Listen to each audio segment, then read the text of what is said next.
Marimari, Pupen y Pulamien, hermanos y hermanas indígenas del país. La verdad es que el título de lo que voy a tratar de compartir con ustedes nos deja inmediatamente una duda. Se titula La consulta indígena, un paso necesario para los pueblos indígenas. La pregunta es, ¿por qué un paso necesario? ¿En qué sentido?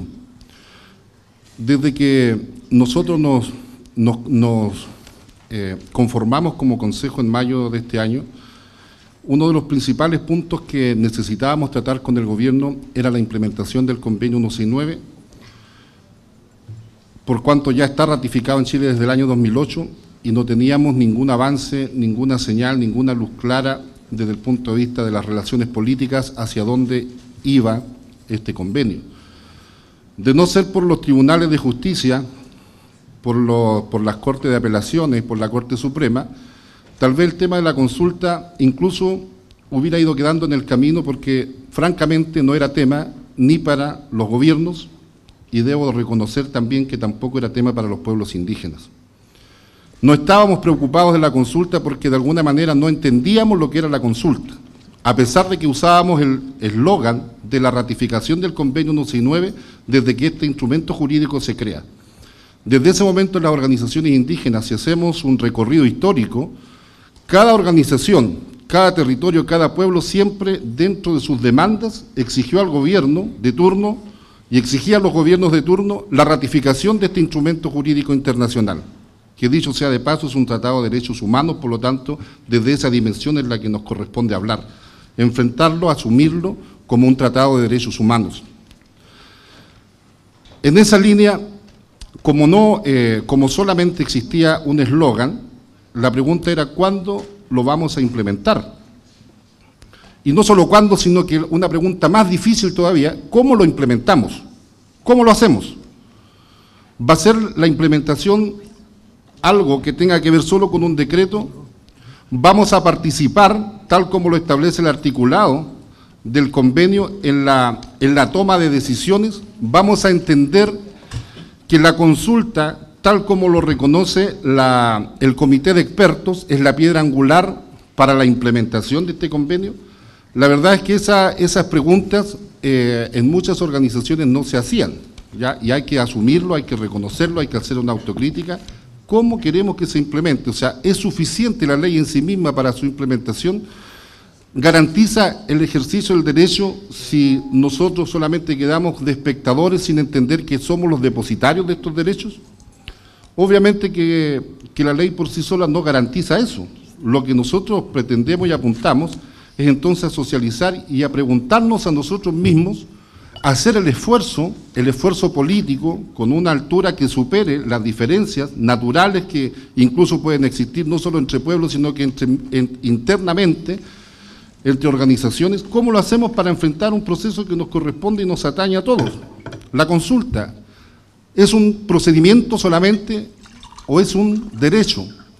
El debate que asumimos internamente apuntó en la línea de que la consulta es un derecho humano, ya que no solo lo reconoce el convenio 169, sino que lo reconocen otros instrumentos jurídicos. O sea, ¿cómo hacemos efectivo entonces el ejercicio de un derecho si nosotros no tenemos los mecanismos claros para jugar en este marco regulatorio que nos entrega el convenio? Esa pregunta no tenía respuesta desde nuestras organizaciones y desde los gobiernos tampoco. Por eso que todas las consultas, entre comillas, que se han hecho, todas las consultas que se han hecho hasta el momento, con mayor o menor crítica de las organizaciones, todas han carecido de los estándares internacionales y por lo mismo han carecido de la legitimidad que le pudieran haber otorgado a algunas organizaciones, por muy buena voluntad que entre medio pudiera haber existido. O sea, no es cuestión de voluntad, es cuestión de cómo se hace. Y para esto no hay recetas, aunque en otros pueblos, en otros estados, se hayan implementado fórmulas o mecanismos de consulta, no hay recetas ni se puede copiar para un país como el nuestro, porque en la práctica somos nosotros los que tenemos que debatir, somos nosotros los que tenemos que discutir. Entonces la pregunta continúa, ¿para qué es necesario reclamar el derecho de la consulta? O sea, ¿por qué es tan importante ser consultado? Primero, porque los pueblos que tenemos personalidad histórica propia y que apuntamos todavía a seguir existiendo, tenemos que ser capaces de empezar a tomar decisiones propias. Y la toma de decisiones propias tampoco es fácil porque requiere de capacidades propias para autodeterminarse, para libre determinarse, frente a lo que ha determinado el derecho a nivel internacional, frente a lo que ha determinado la discusión y el debate de la comunidad internacional.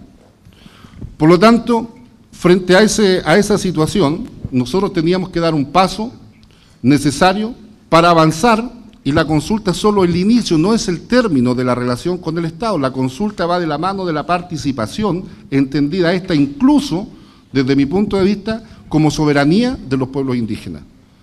Podemos llegar incluso a debatir y a pensar que si la consulta incluso implica soberanía o no para los pueblos indígenas. La idea es cómo discutimos en ese nivel y no restringir la consulta solo a un procedimiento.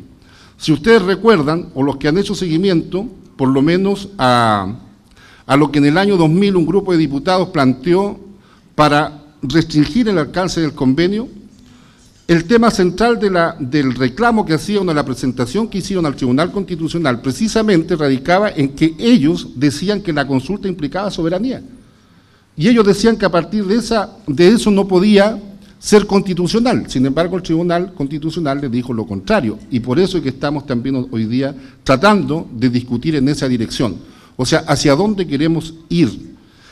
Y yo creo que esta oportunidad que hoy nos damos como pueblos es única. Yo creo que después de los años 90, cuando los pueblos indígenas de Chile se juntaron para hablar y exigir una ley indígena. Desde aquella época que nosotros como pueblos indígenas de Chile no nos dábamos la posibilidad de discutir internamente, ¿ya?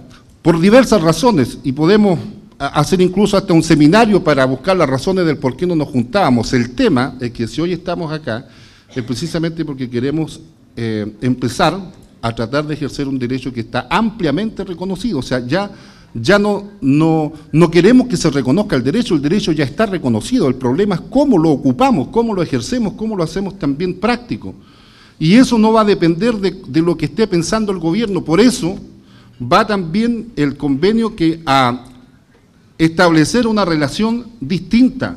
Si antes existía una relación basada a lo mejor en la necesidad, hoy tiene que existir una relación con el Estado a partir de un enfoque de derechos y de derechos humanos. Entonces, ¿cómo lo hacemos? ¿Cómo lo planteamos? ¿Cómo lo discutimos? ¿A través de qué? ¿A partir de qué? Si no tenemos las instancias necesarias para la adopción de decisiones, ni siquiera tenemos las instancias para deliberar internamente. O sea, a tal punto estamos desperdigados que ni siquiera tenemos instancias de deliberación. Por eso, para mí, en lo personal y para el Consejo, para los consejeros de CONADI, era importante ampliar la discusión y no restringirla solo al ámbito del Consejo de la CONADI. En esa línea es que nosotros tratamos de avanzar. Ahora la responsabilidad ya no es solo del mundo de los consejeros, la responsabilidad yo creo que es de todos, de todas las organizaciones. Ya no es la responsabilidad solamente de una institución, que además no es indígena, ya, sino que es indigenista. Por lo tanto, yo creo que los desafíos son abundantes. Tenemos temas para debatir en estos días, para responder de manera única, ojalá como pueblos indígenas, de manera consensuada, para responder a un documento, si es que se quiere tomar como base. Si no se quiere tomar como base, no respondimos, sino que si tenemos la capacidad de redactar nuestra propia normativa, y esa debiera ser la idea, la haremos y la haremos validar, ¿no es cierto?, ante el Estado mediante mecanismos que nosotros implementemos y mediante la fuerza que también le impongamos a esto. Y si no, este encuentro también va a servirnos para hacer un diagnóstico político de en dónde estamos. ¿En dónde estamos como pueblos indígenas en Chile? ¿En qué situación estamos hoy día de manera ideológica? ¿En qué situación política? ¿En qué situación incluso intelectual estamos para enfrentar desafíos que tienen que ver ya con un ámbito distinto? Yo creo que por eso esta discusión requiere de altura y requiere de preguntarse qué es lo que es la consulta, qué es lo que es la participación, cómo la vamos a enfrentar. En teoría, y las teorías son todas aceptables, aunque no las compartamos todas, en teoría si queremos o si alguien quiere puede plantear la independencia de los pueblos indígenas. En teoría el derecho lo permite todo, pero yo creo que también debemos ser bastante responsables como dirigentes y como pueblos indígenas para saber cuál es el contexto en el que estamos. Tal vez a otra generación le tocará hablar de otro tema.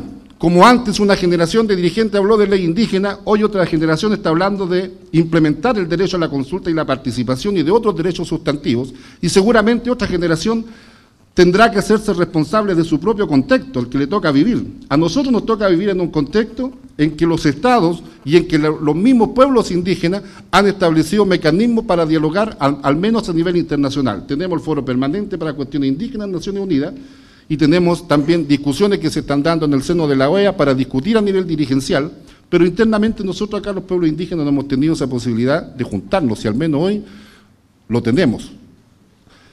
Yo asumo que también invocando los principios que establece el convenio 169, yo asumo a priori que quienes estamos acá llegamos entendiendo lo que significa la buena fe.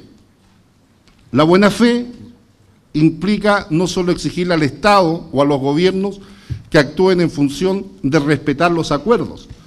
La buena fe también es parte importante de cómo nosotros llegamos a un encuentro y si queremos efectivamente lograr acuerdos constructivos con los gobiernos y con los estados y que se instalen ahí como acuerdos constructivos.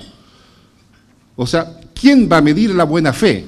La buena fe yo creo que la mide la responsabilidad que tenemos con nuestras organizaciones y con nuestros pueblos, de parte nuestra. No podemos medir la buena fe todavía a lo mejor con el gobierno sobre este proceso en específico, porque este es un proceso que no se está acabando, es un proceso que desde mi punto de vista está iniciándose. De ahí entonces que tengamos que pensar con madurez y pensemos también en responder a algunos hermanos, a algunos dirigentes que dicen no podemos sentarnos a discutir porque no están las condiciones ideales. Y yo les voy a preguntar, ¿cuándo están las condiciones ideales? ¿Cuándo van a estar esas condiciones ideales si nosotros no tratamos de generar esos espacios que a lo mejor no van a ser ideales nunca para establecer relaciones? ¿Fueron ideales los espacios de debate cuando en el caso de los mapuches se firmaron los tratados con la corona española? ¿Ese era un espacio ideal?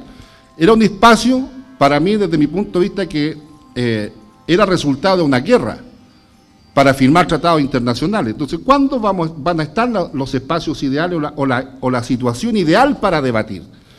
Yo creo que la situación ideal para debatir es cuando estamos en condiciones de debatir, ¿ya? Y superar, por supuesto, la cultura del lamento permanente o de entregar vocerías indígenas en personas no indígenas que además lucran con la miseria de nuestro pueblo y lucran con la sangre de los caídos. Eso también hay que decirlo, eso también hay que plantearlo, ¿ya? Yo creo en la capacidad de los pueblos indígenas. Creo que no debemos entregar las vocerías en otros. Creo que pasó el momento de las ONG, desde mi punto de vista, pasó. Creo que es el momento de tomar decisiones nosotros, con aciertos o desaciertos. Da, desde mi punto de vista, exactamente lo mismo.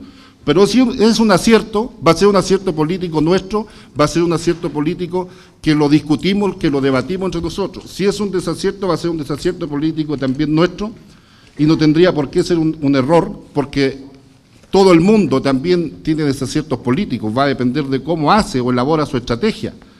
Entonces, bajo esa línea, yo me permito usar este espacio para invitarlos a eso y para también contarles que de alguna manera, si estamos acá presentes, es porque creo que apuntamos en esa dirección.